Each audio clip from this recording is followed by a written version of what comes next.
राधे राधे। जय श्री नारायण।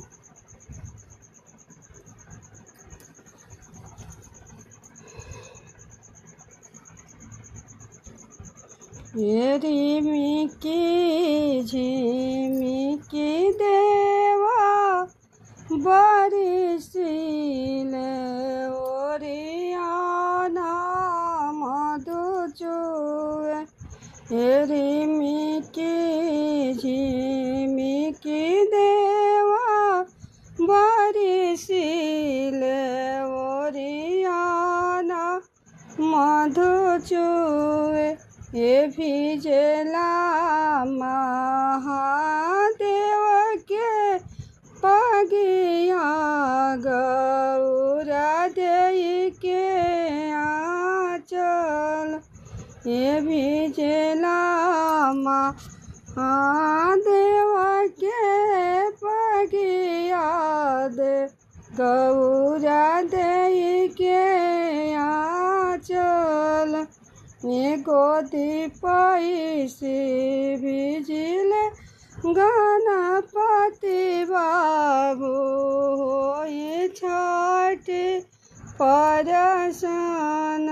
ये गोदी पैसे भिजिले कार्तिक बाबू होई छठ परसन।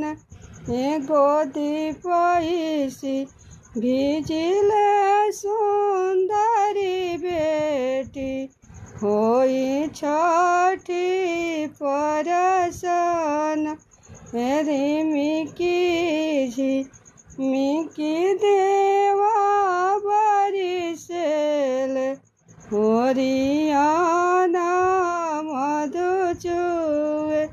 ये भिजला कौन राम के पगिया की रानदासी के आंचल। ये गोदिया में भिजले तीनहु बाबू होई छठ परसन। ये गोदिया में भिजले तीनहु बाबू होई छठ परसन। रिमिकी झिमिकी देवा बरिसिले ओरियाना मधु चुए। रिमिकी झिमिकी देवा बरिसिले ओरियाना मधु चुए। ये भिजला कौन के पगिया किरणदासी के आंचल।